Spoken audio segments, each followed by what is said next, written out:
ಹೇಳಿದ್ದಾರೆ. ಲಾಸ್ಟ್ ಟೈಮ್ನು ಕೂಡ ತಮಗೂ ಕೂಡ ಸದನದಲ್ಲಿ ಅಂಥ ಪದಗಳನ್ನು BJP ಶಾಸಕರು ಮಾಡಿದರು.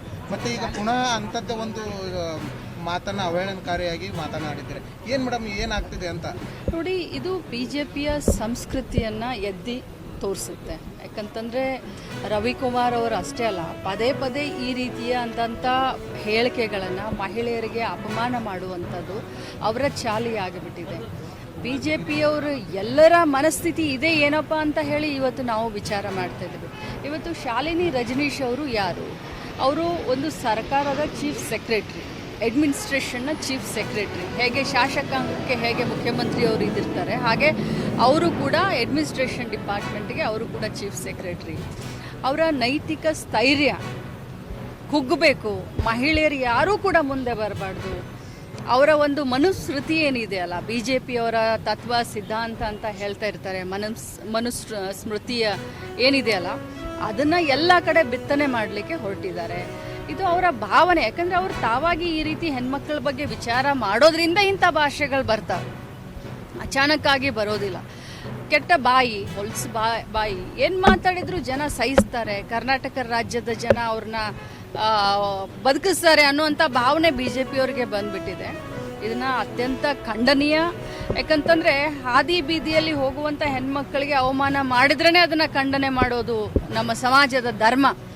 ಅಂಥದ್ರಲ್ಲಿ ವಿಧಾನಸೌಧದಲ್ಲಿ 10 ಜನರ ಎದುರುಗಡೆ ರಾಜಾರೋಷವಾಗಿ ಒಂದು ಚೀಪ್ ಮೆಂಟಾಲಿಟಿ ಇಟ್ಕೊಂಡು, ಅದು ಯಾರು? ಕೌನ್ಸಿಲ್ನ ಚೀಫ್ ವಿಪ್ ಅವರು. ಏನು ಸಣ್ಣ ಮಗ ಏನಲ್ಲ ರವಿಕುಮಾರ್ ಅವರು, ಬಾಯಲ್ಲಿ ಬಟ್ಟಿಟ್ರೆ ಏನು ಕಚ್ಚುವಂಥ ವಯಸ್ಸೇನಲ್ಲ. ಒಂದು ಚೀಫ್ ಸೆಕ್ರೆಟ್ರಿಗೆ ಆ ರೀತಿ ಹಾಯಾಗಿ ಮಾತನಾಡ್ತಾರೆ ಅಂತಂದರೆ ಅವರ ಮನಸ್ಥಿತಿ, ಅವರ ಭಾವನೆ ಒಬ್ಬ ಮಹಿಳೆಯ ಬಗ್ಗೆ ಯಾವ ರೀತಿ ಇದೆ ಅನ್ನೋದು ನೋಡಬೇಕು. ಮೇಡಮ್, ಈಗ ಒಂದು ಕಡೆ ಹೆಣ್ಣಿನ ಪೂಜೆ ಭಾವನೆಯಿಂದ ನೋಡ್ತೀವಿ ಅಂತ ಹೇಳ್ತಾರೆ, ಅದೇ ಹೆಣ್ಣಿನ ಬಗ್ಗೆ ಅವಹೇಳನಕಾರಿ ಮಾತಾಡ್ತಾರೆ. ಅಂದರೆ ದ್ವಂದ್ವ ನಿಲುವುಗಳು BJPಯಲ್ಲೇ ಇದೆ. ಖಂಡಿತವಾಗ್ಲೂ BJPಯ ಸಂಸ್ಕೃತಿ ಅಂತ ನಾನು ಪದೇ ಪದೇ ಹೇಳ್ತಾ ಇದ್ದೀನಿ. ಸಂಸ್ಕೃತಿ ಏನಿದೆಯಾ ಆದರೆ ಎದ್ದು ತೋರಿಸ್ತಾ ಇದೆ. ನಾನು ಮತ್ತೆ ಇದನ್ನೇ ಹೇಳಲಿಕ್ಕೆ ಬಯಸ್ತೇನೆ, ಅವರು ಕೂಡ ಒಂದು ತಾಯಿಯ ಗರ್ಭದಿಂದ ಹುಟ್ಟಿ ಬಂದಂಥವ್ರು. ಅವ್ರಿಗೂ ಬಹುಶಃ ಹೆಣ್ಮಕ್ಳು, ಅವರ ಅಕ್ಕ ತಂಗಿಯರು ಇರ್ಬೋದು, ಅವರ ಹೆಂಡತಿ ಕೂಡ ಹೆಣ್ಮಗಳು, ಮಕ್ಕಳಿರ್ಬೋದು ಅವ್ರಿಗೆ.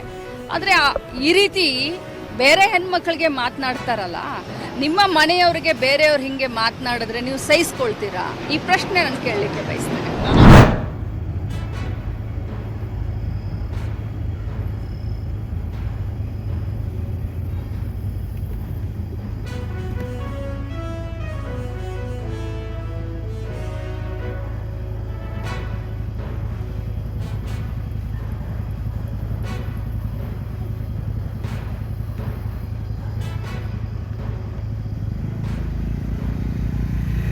ಹೋಗ್ಬೇಡ